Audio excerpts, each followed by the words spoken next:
ছয় হাঁকিয়ে century, bat নয় তামিম যেন চালালেন খোলা তরবারি। তিনি যেদিন খেলেন বোলারদের তুলোধনা করেই খেলেন। চারের চেয়ে ছয় মারা সহজ তামিমের কাছে। এক ম্যাচ আগেই দুর্দান্ত 50 হাঁকানো তামিম আজ ছাড়িয়ে গেলেন নিজেকে। তামিমের ব্যাটে তাণ্ডব নিয়ে থাকছে প্রতিবেদনে।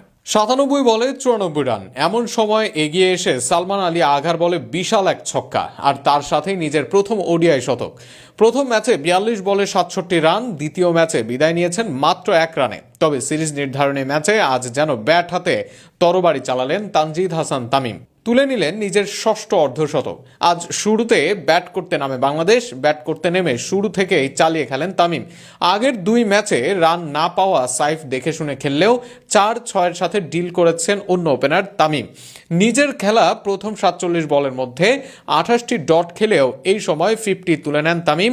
50-র পথে হাঁকান 4-6 আর 3-4। কিছুক্ষণ পর সাইফ আউট হলেও ব্যাট হাতে তাণ্ডব চালান তানজিদ তামিম। একের পর এক 4-6-এর পাশাপাশি সিঙ্গেলস ডাবলসে ইনিংস বড় করতে থাকেন তিনি। খেলেন ক্যারিয়ারের সেরা ইনিংস।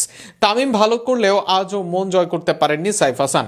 আগের দুই ম্যাচ শুরুতেই আউট হলেও আজ খেলেছেন 55টি বল, আর এই 55 বলে তিনি করেছেন মোটে 36 রান, হাঁকাতে পারেননি একটিও ছক্কা। অন্যদিকে সাবেক অধিনায়ক নাজমুল হোসেন শান্ত কিছুক্ষণ তামিমকে সঙ্গ দিলেও 34 বলে 27 করে রৌফের বলে লেগ বিফোর দ্য উইকেটের ফাঁদে পড়ে বিদায় নেন। তামিমের শতকের পথে তৃতীয় পার্টনার হন টি-20 অধিনায়ক লিটন কুমার দাস। 33তম ওভারে সালমান আলী আঘাকে 6 হাঁকিয়ে 98 বলে নিজের প্রথম ওডিআই শতক পূরণ করেন তিনি। তার শতক পেরোনো ইনিংসে বড় সংগ্রহ দাঁড় করিয়েছে বাংলাদেশ।